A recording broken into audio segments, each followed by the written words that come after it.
Prozkoumat střední část Brd jsme se vydali ze Strašic. Hned na začátku si prohlédneme zajímavý skalní útvar, skládanou skálu. Tektonickými pohyby rozlámaný vrstevnatý výchos připomíná obří skládačku. Od ní se po široké lesní cestě vydáme směrem k Padrčským rybníkům. Dnešní výjížďka je spíše rekreační. Pojedeme sice hustým liduprázdným hvozdem, ale žádný těžký terén nás nečeká.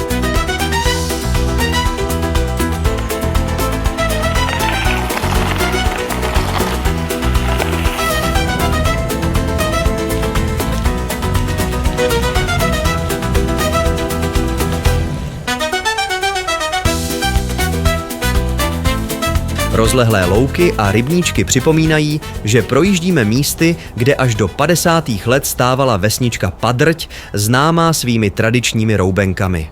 Stejně jako řada dalších musela ustoupit rozšiřovanému vojenskému prostoru.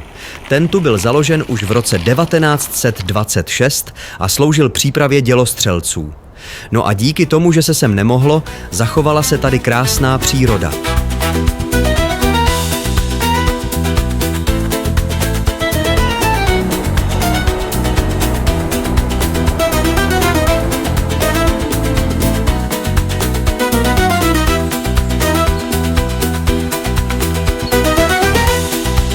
Hořejší a dolejší Padrčský rybník jsou dnes častým cílem turistů, a to po celý rok. Mají dohromady 118 hektarů a byly založeny v 16. století jako zásobárna vody pro plavení dřeva pro blízké železné hutě.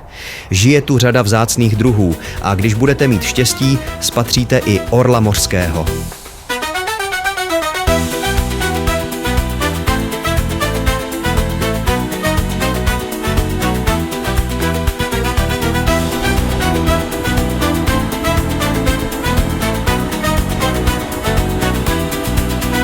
Po zrušení újezdu v roce 2016 tady vyhlásili chráněnou krajinnou oblast.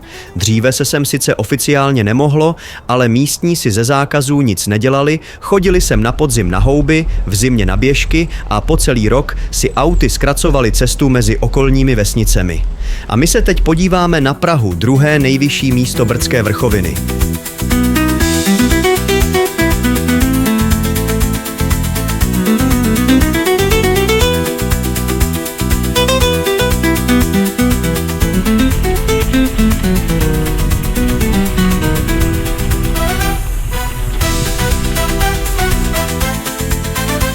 Z Prahy jedeme po stopách naší zimní výpravy, takže jak tušíte, bude naší další zastávkou Tok. Územím vede i řada značených turistických cest, ale být tady pěšky je strašlivá nuda. Řada z nich je totiž jak narýsovaná podle pravítka a dlouhé kilometry jdete pořád rovně. Za to na kole to tady sviští parádně.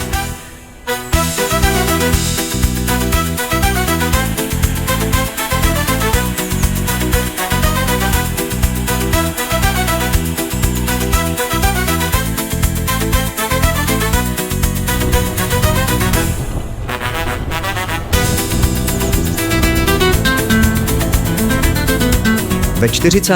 letech 18. století došlo v těchto místech k obřímu polomu a majitelé panství se rozhodli padlé dřevo poskytnout sklářskému rodu Adlerů. Po zániku sklárny zde postavili hájovnu, která stála až do konce války. Dnes tu najdete přezimovací obůrku, kde v zimě krmí vysokou, aby neokusovala stromky v lese.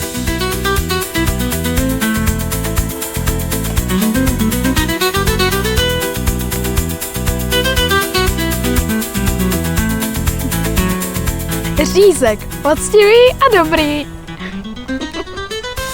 Jo. Protože tu není vůbec žádná civilizace a tím pádem ani naše oblíbené hospůdky, museli jsme se vybavit vlastním cyklojídlem. Není ani moc bezlepkové, ani veganské, ale pro nás sportovce je ideální. I když dát si řízek před drsným stoupáním na Tok, to si asi příště rozmyslíme.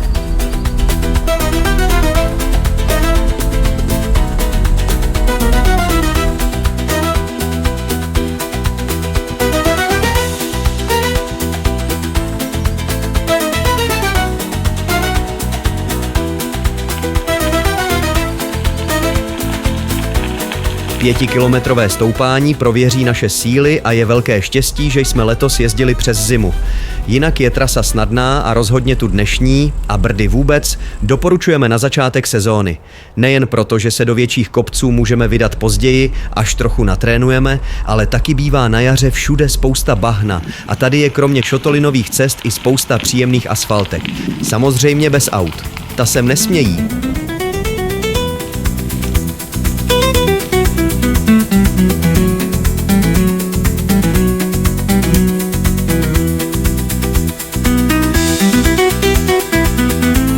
Vrch Tok je nejvyšší vrchol Brdské vrchoviny a Středočeského kraje s nadmořskou výškou 865 metrů. Je charakteristický svými rozsáhlými náhorními plošinami a bezlesými svahy, které byly využity jako dopadová plocha vojenské střelnice, plné betonových bunkrů. Tam jsme byli posledně. A teď pojedeme 10 kilometrů z kopce.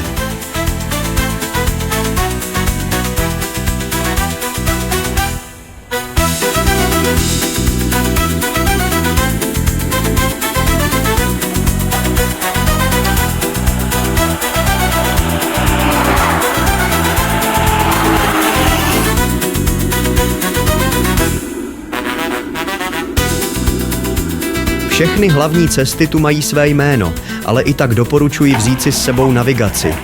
Jinak se dá v hustém lese bez výrazných orientačních bodů snadno zabloudit. Jako se nám to stalo před lety. To tady ještě nebylo skoro žádné značení, protože se sem smělo jen na zkoušku, o víkendech. Jinak tu ještě přes týden stříleli vojáci.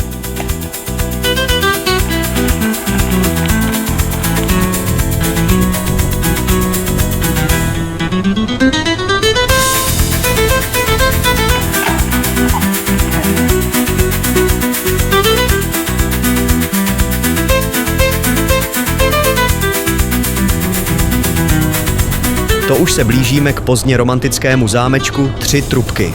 Hostil Colloredo Mansfeldy a později prezidenty Masaryka a Beneše. Dnes je národní kulturní památkou a najdete tu návštěvnické středisko chráněného území přístupné od dubna do září. Poblíž na soutoku dvou potoků se dodnes zachoval rybníček, který dříve sloužil jako rybí sádka.